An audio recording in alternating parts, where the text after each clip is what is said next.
Sahaja Yoga is first to start your germination. Then it grows. In that growth, you have to become a wider personality and a wider personality. With the marriage, you become even a better person and you develop a better personality. Now, why marriage is necessary for Sahaja Yogis? First and foremost thing, it is the most normal thing to do, is to marry.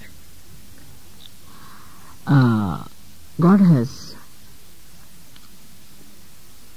given you this desire to be married for some purpose. But the same desire, if you do not use it for the purpose it is given, it can become a perversion, can become a nasty thing. It can be very detrimental to your growth. So one should understand this desire within us to have a marriage. Marriage means wife who is a part and parcel of your being. A wife on whom you can depend. She's your mother, she's your sister, she's your child, she's everything. You can share all your feelings with your wife.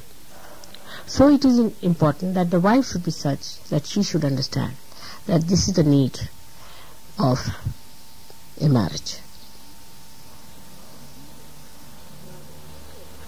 Now in Sahaja Yoga, as you have seen, all of you have problems either of the left or the right. Now, when these marriages will take place, mostly spontaneously, it will happen by the nature's plan itself, that you will marry a person who is a complementary personality to you. Because supposing you are a left-sided person, and if you have a person who has a left side which is very strong, it will compensate. And that's how you will make a good marriage. But for that, one thing is very important, that you must share. You must share life, every bit of it, every moment of it. If you do not know how to share life, it's going to be very, very difficult. When it comes to love, how do we express our love? By sharing all our joys, all our pains, all our problems. But in Sahaja Yoga, it's little more, I think quite a lot more, much more. Here you have to share the community. The marriage is not for individuals in Sahaja Yoga, not at all. If anybody has this feeling that the marriage is between two persons in Sahaja Yoga, is a wrong thing. It is two community, it can be two nations, it can be completely two universes. So it is not to be enjoyed between yourself. If you are good husband-wife to each other, it's not sufficient in Sahaja Yoga. That love should be enjoyed by everyone else in the society, in the community. If you cannot do that, then you have not achieved Sahaja Yoga marriage. It's just an ordinary marriage as people have. It's just nothing special about it. Such marriage should be able to give chances for very great souls to come on this earth. A person who is married in Sahaja Yoga, who are Sahaja Yogis, who are sharing their love equally with the Sahaja Yogis and the society that is Sahaja Yoga, then only great people will be born. I would say Bhagwan has done that. Bhagwan and Mandy, they have done it. It's something surprising. You see, they were engaged before marriage. They were married before Sahaja Yoga. They were married after realization. And I don't know how it has clicked in their life that they really share companionship with other Sahaja Yogis. Whenever he writes to me, he always writes about other Sahaja Yogis. He'll ask about every one of them. How are they? What are their problems? Unless and until it happens, the marriage has no meaning in Sahaja Yoga. At all no meaning. So first test of a Sahajogi marriage is that how much you have been able to share by this marriage other people. Now for example, in a normal marriage, a man is the person who is the head of the family, as you say. Now, he has to be the head. The man has to be head for certain reasons. There is nothing wrong in man becoming the head. It's all right, you become the heart. Heart is more important than head is. Perhaps we do not realize that, how heart is important. You see, even if the head fails, the heart can go on. We can go on always up till the heart is going on. But if the heart fails, the head fails too. So you are the heart as a woman, and he is the head of the family. Let him have that feeling that he is the head. It's a feeling, just a feeling. Like the head always feels that he decides. But it's the brain that also knows that it's the heart one has to cater for.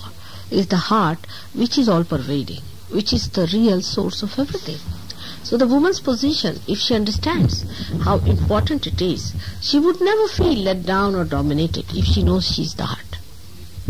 I think this is the point people, women especially in the West, have lost and have forgotten and have not realized. If they had realized this point, there would have been much less problem.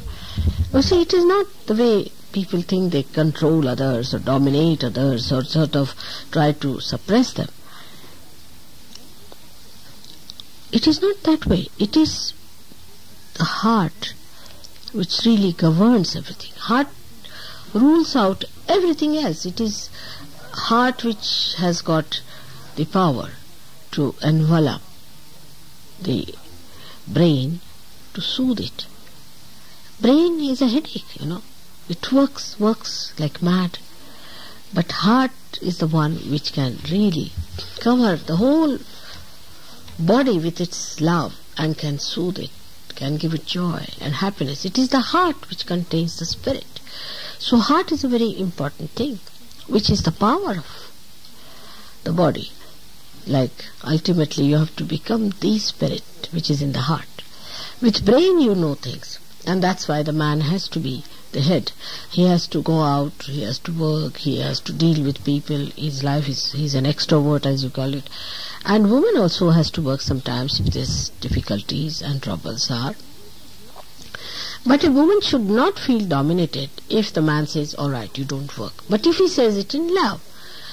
Now, if the brain starts dominating the heart too much, what will happen? Then there will be dryness.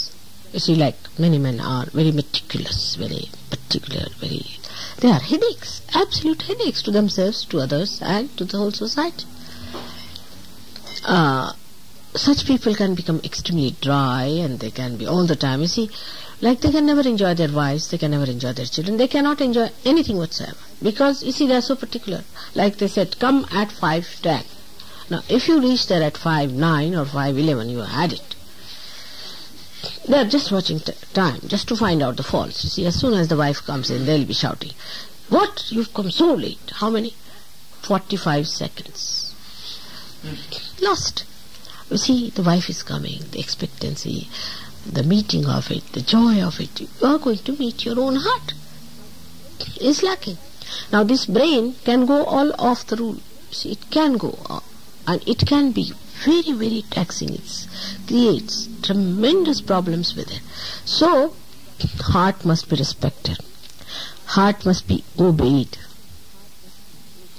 That's the point. See, heart must be obeyed. But that doesn't mean that the women should dominate men. It doesn't mean that. Obeyed means you must understand what your love says. See, do it in love. If you do it in love, is very good. For example, I am lecturing you morning till evening. You are not tired of my lectures. Normally people should be, what's this sermon going on? This lady all the time talking to us. But you do not mind it for one reason. Why? Because you know I love you very much. In the same way, the woman must establish the role that she loves. The man may become little funny, but he'll come round. He'll go a little astray, but he'll come round. But do not judge him in outward dominations. Like you see, if he says this color is not good, all right, whatever you like, I'll put it. Then he himself says, oh, I think the one you had put was good, I was really foolish. He would say like that. You just agree to them, I mean, I have experimented this in my own life. See, I've done it. See, for example, say my husband doesn't know much of roads, you see. So, supposing we are going somewhere and he said, no, I think this is the way you have to go. I said, all right, you can go ahead. And I'll walk with him. But I said, no, but I think it's not the road. I'll have to walk again back, I know for definite. But all right, if you want, I can walk with you. All right, I'm walking. I'm just enjoying. I may have to go this way only. So he says, then he starts wondering, is it true? Is it correct? Then he starts thinking, that is it really? Or maybe because she has instincts, you see, she has intuition. She has so many things. She gets that, what you call there's a word in English for that also. You get a hint, suddenly a hint. That hitch, they call it, a hitch. You see, they get a hitch. And that comes out to, what is it? Hunch. They get a hunch. They get a hunch of it. And that's what it is. And once they start understanding that the hunches of the wife is correct, then they follow her in a way. But what is so great in making your husband follow you is wrong. I think there's no need for him to follow. You go this way. What is the need to do all that? We are going the same way. But we must know that somebody is on the left, one is on the right. The left has to be on the left. Supposing the left wheel starts going to the right, we'll have only one wheel left. What are we going to do about it? We are all going on the same way. There are no two ways about it. There are two wheels needed to give it a balance. But we are going on the same way. These people don't realize. They think one wheel has to go on the right, another has to turn to the left. So imagine what will be the condition of such a family. We are going on the same way. Only understanding is needed. That one has to live with the powers of heart and another has to live with the powers of rationality, of understanding. Now, when it comes to rationality, ultimately it will turn to heart. Because it reaches a point when it does not know, you see, then it comes to heart. Once women realize this, that they have this within themselves. But you must nurture your power of heart. But you compete with them in everything, you see. He goes on the horse, why can't I? See, he does this, why can't I? If he can drive, I can drive. You see, wisdom lies in doing things, many things, by avoiding them. You see, for example, I don't drive, so everybody drives me along. I don't type, very good, everybody types for me. But I do some things which nobody can do well as I can do. Like I can cook very well. So when it comes to cooking, they have to come to me. It's like that. But you don't do everything that the men want to do, or you don't do everything women want to do. For men will be cooking and women will be driving is a wrong thing. Men should know all manly things and women should know all womanly things. They must learn. They must put their heart into it. I mean, women can be equally intelligent. Men can be equally intelligent. Women can go onto the right hand and men can go on the left hand. No doubt about it. But you put imbalance to the whole universe by that. That's the point. It's not that by doing that you are in any way less or more. This idea should go out of your minds. Absolutely. That men think that, oh, I am the man who wears the pants. All right, you wear the pants, but we wear the beautiful skirts. All right. That's the way it should be looked after. You see, once this goes away, you see, Sahaja Yoga will work out better. The domination only is felt when there is no love. You see, sometimes you like people to dominate you, isn't it? For example, they say, no, come along, have this food. Must eat, must have this. You like it because somebody cares for you. There's a concern. Somebody loves you, wants you to have this and wants you to do that. You like such a person. You want somebody to do that. You do not want to be left to dogs that do whatever you please. That kind of thing is no good. And once you develop that feeling that, oh, that person cares for me, see, that person loves, then you start also caring for the feelings of that person. You also start to understand. Now again the guilt is working. Now will you please stop feeling guilty about anything? I do not say these things to find make you feel guilty, but just to understand that you have to be in a very light mood, This balance has been created long time back. Very long time back. Say even when Radha Krishna existed. Radha was the power and Krishna was the one who was expressing this. Is the, as you say, the potential and the kinetic. And people only know about Krishna, but Radha was the power. When he had to kill Kamsa, he had to ask Radha to do it. It was she who did everything. She had to dance. And he pressed her feet. He said, now you must be tired. I must. Why did she dance? Because without her dancing, things could not work out. So, it is so interdependent. It is so interdependent. As you cannot have a wick and you cannot have the light. You cannot have these two things separate. If you can understand that, then this balance is completely harmonious. It is between God and His power.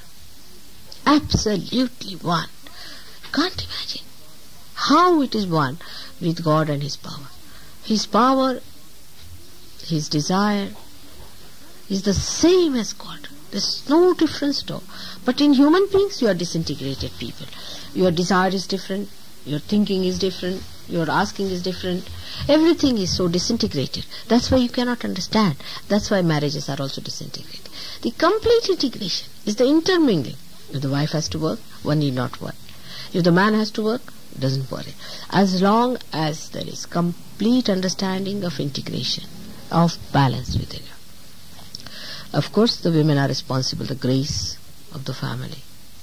She has to be gracious.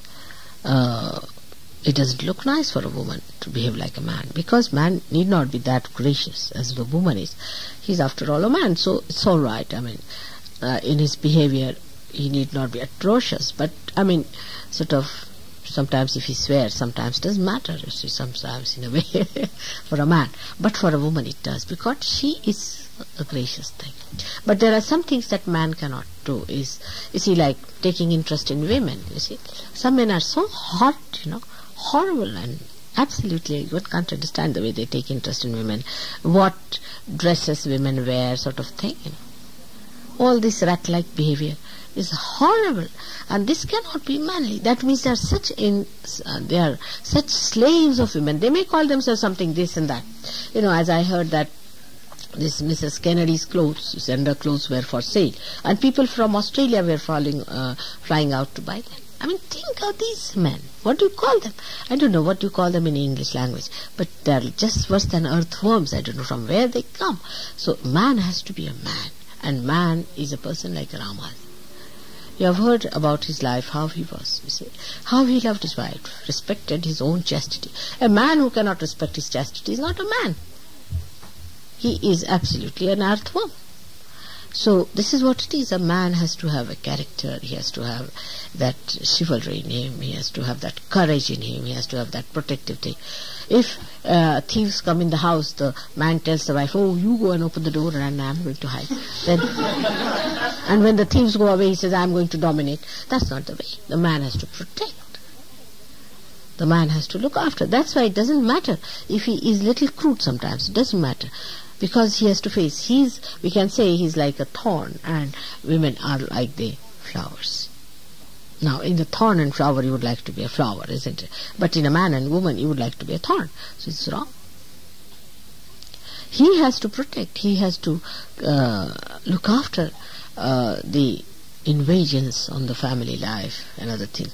On the contrary, they are the ones who allow infiltration by wrong people in the family. It's the men.